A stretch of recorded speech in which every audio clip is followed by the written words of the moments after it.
Hey guys, this is Michelle from Virtual Hand Care, and in this video, I'm going to share with you my top 3 finger stiffness exercises. These are beginner type of exercises, so they might be fairly easy for some of you. However, they're perfect for somebody that's dealing with stiffness, maybe from arthritis, or maybe you are recently healed from a finger injury or a hand injury, and you're just looking for some simple beginner exercises as you slowly start to get back to moving again. Now, disclaimer, do make sure that if you recently had an injury or surgery that you are completely cleared to do these exercises or really any kind of exercises by your doctor. So I often find that most people, when they start moving, they want to just go right into full flexion. But what we really want to do is just back up just a little bit and work on improving the mobility of the small joints of our fingers before we try to go all the way down into making a fist. This does a couple things. It helps you create a more natural pattern of finger flexion, because when we curl our fingers, we actually curl more with the fingertips and then the next joint down, and then we come down into the knuckles to make a fist, versus what most people do when they have finger stiffness is they want to come down with the knuckles and then curl. So by working the small finger joints, like these exercises are going to show you, we're going to work on that more natural pattern of finger flexion, which will feel more comfortable for you and you'll see faster results. So let's get started. Exercise number 1. This one is called PIP blocking. This one, we're going to move the small joint of the tip of the finger. So this joint right here, this is your PIP. We want that joint to be nice and loose if we want to be able to make a full fist. What you want to do is you want to block right below the PIP, because we're going to be bending that PIP. We don't want to block too high, or else we'll be blocking that movement. We want to make sure we clear that PIP crease. And then we also want to make sure that we are keeping the next joint down, our PIP.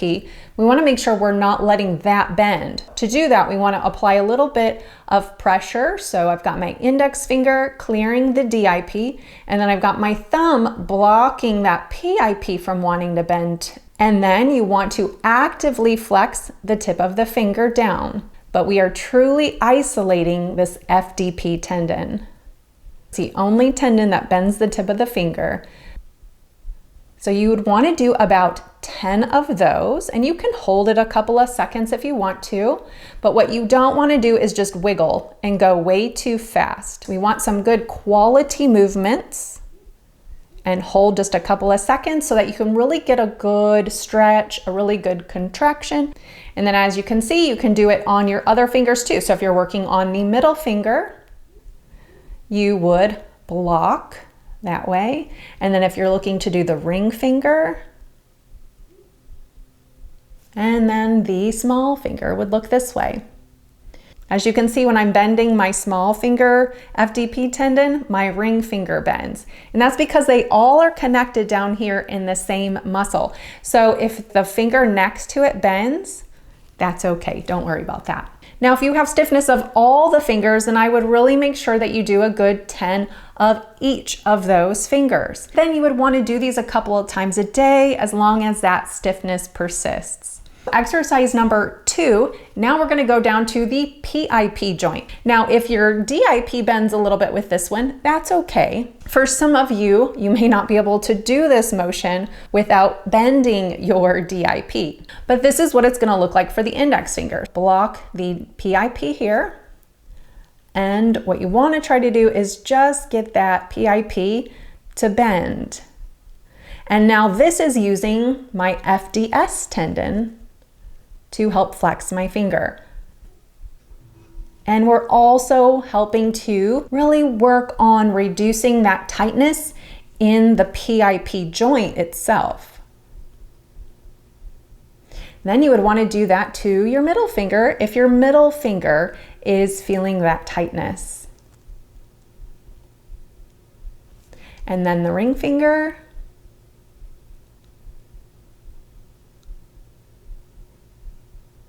And then the small finger. And as you can see on my small finger, I can't bend without bending the tip of my finger. And that's probably because I just have one tendon on my small finger. Some of you might notice that as well. You might just have one tendon on that small finger too. There's quite a few people that have that. So then again, you would want to do that on your other hand too if you feel that you're having stiffness on all the fingers. And you would want to do 10 to each finger and do it a couple of times a day as long as that stiffness persists. Okay, exercise number 3. This one we're going to combine those two exercises, the DIP and the PIP flexion, and we're going to do what's called a hook fist. I often find when people try to make a fist, they really try to bend at the knuckles first and then try to get that fist. But when we actually make a fist, we should be using these long flexors first as we come and curl down. To do that, you want to place your fingers higher above this crease right here. And we're actually going to go kind of in between the web spaces. And we're going to make sure we get some nice space in between those fingers when we do this. I'm going to show you this way, but if you're doing this to yourself, you can do it a couple of different ways. You can do this exercise turned this way so you can watch yourself do the exercise.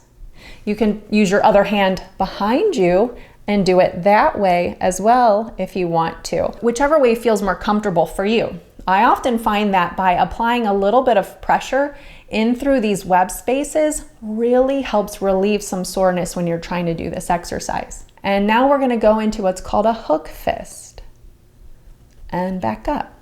And as you can see from the side, I am not letting the knuckles bend forward. My hand is blocking that. Let's go ahead and do a couple of those together. And so you want to come down as far as you can, making sure that you're bending at the DIP and the PIP. And then you want to straighten up as far as you can go. Come down, hold a couple of seconds, and back up, hold a couple of seconds. And again, you would want to do about 10 of these. Sometimes people have to do these a good 3 or 4 times a day. But eventually what happens is the more you do these, the more those joints loosen up, the more those tendons begin to glide and slide, and you often will feel that you don't have to do as much. So you might go from 3 or 4 times a day to 2 or 3, and then you might just want to do it 1 time a day as a preventative way to keep that stiffness out of those joints. Let me know in the comments below how your fingers feel after doing these exercises. Do you feel like the stiffness is out of them? Do you feel like you've got a little more mobility? Don't forget to hit that subscribe button below and share this video with family and friends that are dealing with some finger stiffness. And don't forget to check out these videos here that YouTube is suggesting for you. Thanks for watching.